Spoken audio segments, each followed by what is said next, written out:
This book is about a family with 6 children.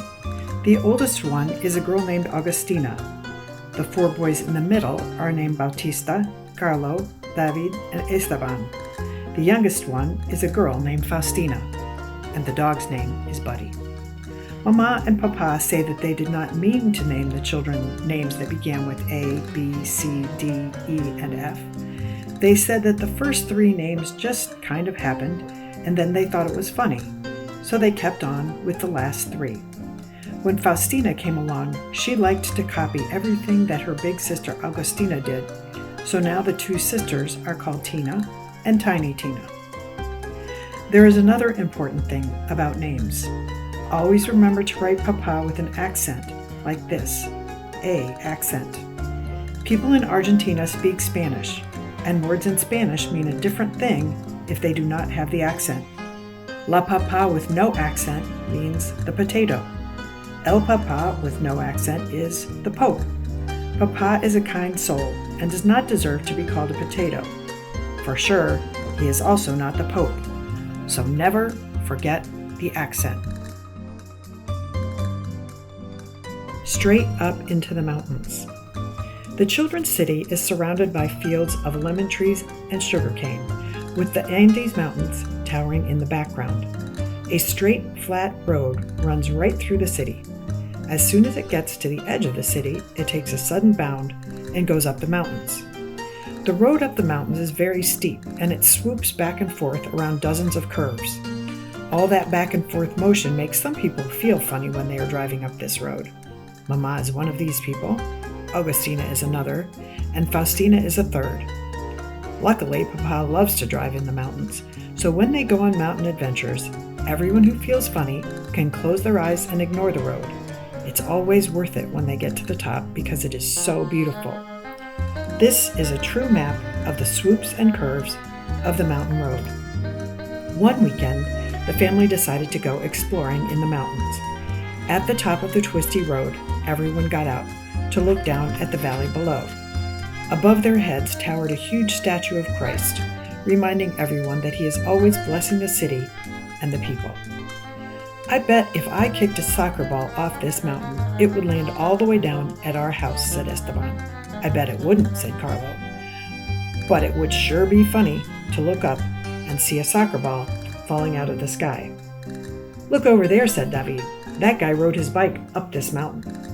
How is he going to get down? Asked Esteban. The road is so steep, his bike will be going 100 kilometers an hour. I hope he has really good brakes. I bet he does this all the time, said Carlo. There are people who love to ride bikes up mountains. And then there are people like me who like to just run up the mountain, said Bautista. Wouldn't you rather play soccer, said Esteban. I can't imagine just running and running with no ball and no goal. I like running up mountains, Bautista responded. It's beautiful and quiet. Once I even raced up this one. It wasn't a big race with a lot of people, but it was an hour of running uphill, so it was a hard race. Do people ever just run along the mountain peaks instead of going up and down the whole mountain? Asked David. Yes, said Bautista. It's a type of racing called mountain and trail running. Here is a picture of my friend Lucia racing in the mountains. She runs up this mountain for practice. She is crazy, said Esteban with conviction. Well, it isn't any crazier than running up and down a field to kick a ball into a net, said Bautista. It is really thrilling. Mountain and trail runners compete in some of the most beautiful places in the world. Tiny Tina had been listening to all this discussion, but now she piped up. I don't want to run up the mountains or hike up the mountains or kick a soccer ball up the mountains, she said. I just want to spread my wings and fly up the mountains. Well, said Papa, if we are talking about flying, there is another place I should show you. Come on, Tiny Tina. We will show you some people who are flying. They drove along the mountain peaks to a beautiful park looking out over the valley.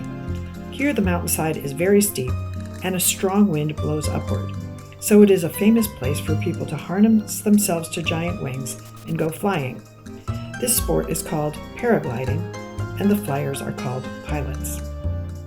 I can see someone flying right now, said Esteban. He is right out over our city. Tiny Tina looked at the pilot and the beautiful wings that held him up. Then she looked at how far it was to the ground below him. She gulped a bit. Maybe I will wait until I'm grown up before I try this, she said gravely. They watched the vivid orange and blue wings for a while as the pilot circled far over their heads.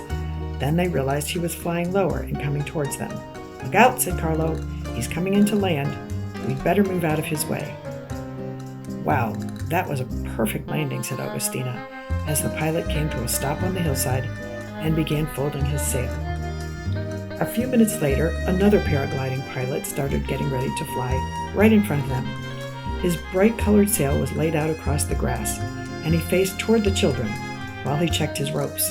Then he turned and began to walk away down the hill as the wind began to lift his sail. Suddenly they realized that his feet were no longer on the ground. He was flying. Soon he was high above them, circling in the wind with the other flyers. "He reminds me of a condor with those giant wings," said Augustina. "What are condors?" asked Tiny Tina. "Condors are enormous birds," said David. "Their wings stretch as far as the height of 2 people. They love the high Andes." "They are mostly black," added Esteban. "They would be very surprised if they were soaring through the sky and suddenly met a human flyer with bright red or orange wings." "There are people who fly with the condors in Argentina," said Augustina, "but it doesn't happen here in our part of the mountains." "This is really cool," said Esteban, "but I still like soccer better."